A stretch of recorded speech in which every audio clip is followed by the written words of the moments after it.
right side, all by himself, breaks to the basket, lays it in, makes the basket and the free throw. So now how many is he up by? 5. Question, if you're the team with 5, how hard is this? Who you got?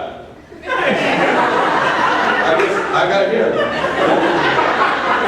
I mean, come on!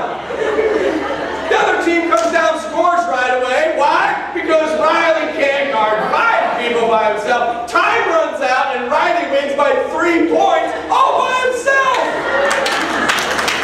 How did it happen? Because he refused to quit. Never give up. Game's not over. Come on. And then we just lay down and die. And I don't know how to tell you this, but sooner or later life's going to have you not 5 on 4. That would be pretty easy. And not 5 on 3, and not even 5 on 2. But there will come a time in your life, the life has you 5 on 1.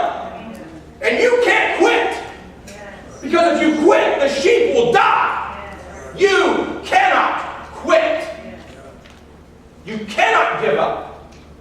You have got to fight for yourself. You've got to fight for your kids. You've got to fight for your home, and for your neighborhood, and for your school, and for your church, and for your nation. You cannot quit. Amen. And you can win, even if it's 5 on 1. But you can't win by yourself.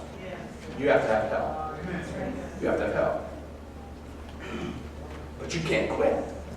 I'd much rather go to the end and go, I lost. It was 5 on 1, but I lost. But I played to the end.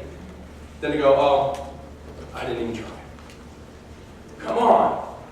Take a swing. If you don't swing, you deserve to strike out. That's what my dad told me. At least swing. My goodness, we've got so many people today. Life's got them outnumbered, and they don't know anything other to do than to lay down and quit because it's too painful. Listen, if that's you today, if that's where you're at, you cannot quit. And this group of people, if no one else, this group of people will come around you and prop you up. And we'll keep you in the game. Because you can't quit. And there are people in this room that will tell you that this group of people saved their life. That this group of people gave them hope. I've had people walk into my office and say, listen, I don't even know why I'm here. I just need some help. And those people are still here.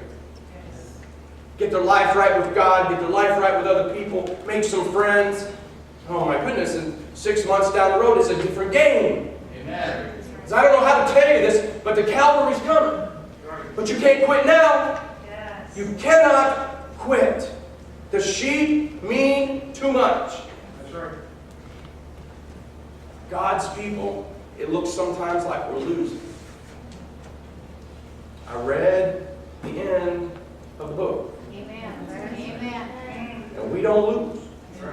It might look like we lose. I'm a winner.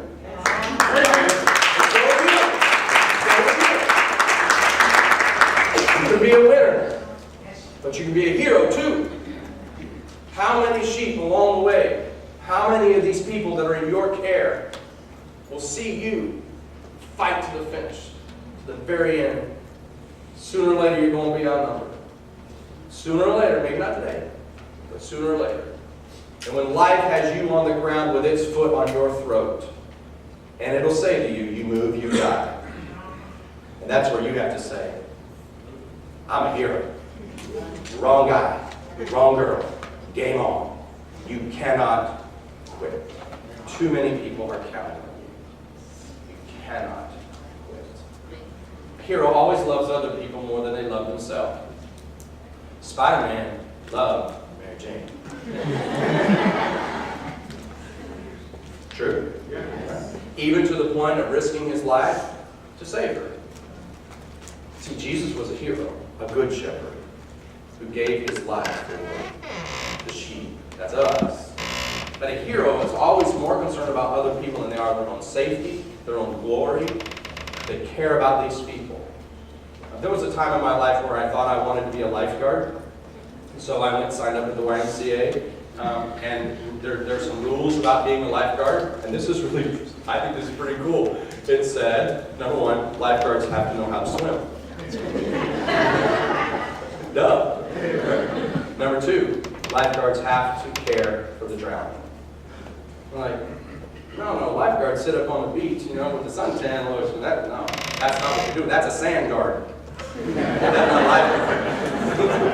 That's not going to do anybody any good. Lifeguards are there because people drown. And you have to care about that. That has to bother you. I mean, that should cause you to lose sleep at night. The shepherd worries about the sheep. Even the ones that are in their flock that aren't making it. The ones that are wounded. The ones that are completely goofy. Because we all have people in our lives that they just don't seem to understand. They don't seem to get a picture of what's really going on. And we all look at them and go, man, if you ever have an aha moment, let me know. But you've got to care about that. That should bother you. It should bother you that the people in your care don't get it. It should concern the shepherd that the sheep are in need of somebody to protect them and guide them. See, we become motivated to serve when you are a hero. Not to be the boss. Not to be the dictator. Not because you get to wear the cool suit. You become a hero because you want to serve people. What do we call the men and women, our first responders? We call them public servants. They are there to serve and protect. A hero is somebody who is interested in serving the sheep. You say, no, the shepherd leads the sheep. No. The shepherd serves the sheep. I know my sheep are hungry today. I need to find a pasture. I know my sheep are troubled today because we had this one scare. They need a pasture to lie down in next to still water. Okay? Pastor the sheep. The word pastor means shepherd. Okay? So the shepherd has to intimately know the mood and the attitude and the fears and the joys of his sheep. Okay? To serve, to put aside what you want, to go serve these people. Love for other people is a powerful, motivating force. Would you agree? Amen. That's why it's amazing that some of us even got hooked up with the people that we're with. Because we took an amazing risk. And I've said this before, I'm the original Beauty and the Geek. Okay? Long before there was a show, it was me and Sherry. She's the one who walked through the student center. I said to my roommate, she needs me. I did.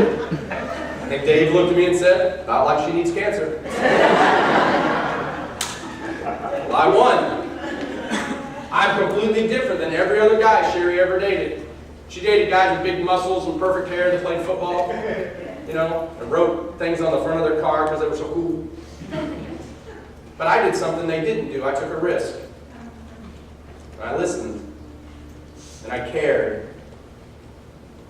That's not easy to do in a culture where you're chasing a girl. Just sit down and say, hey, tell me about you. I let us talk about her. 26 years, we can talk about her.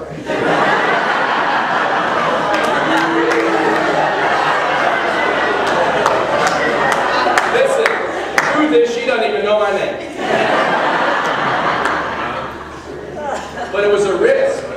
It was a risk to allow the relationship to develop differently than others. I didn't know any better. I didn't know any other way. Okay? I still don't listen real good, apparently.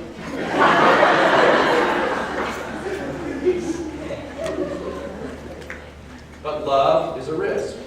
Think of how many people that you know that all of a sudden they decided to give up drink, or they decided to give up cigarettes or give up drugs because somebody loved them enough to sit them down and say, look, you are breaking my heart. Nothing else worked until the love of someone else motivates us to make change. Romans 5 says, here's how you know love is. God demonstrated his love for us in that this, while we were yet sinners, Jesus Christ died for us. Wow. That's a motivating factor. And maybe today, you could even think in your own life how you stopped a habit, you made a career decision, you changed careers or opportunity, you went back to school. Your destiny changed because somebody loved you enough to say, look, please don't do this or please do this. Love is a powerful motivating force in our culture and in the world. And a hero loves those people more than they love themselves, and so they'll take risks to save other people's lives.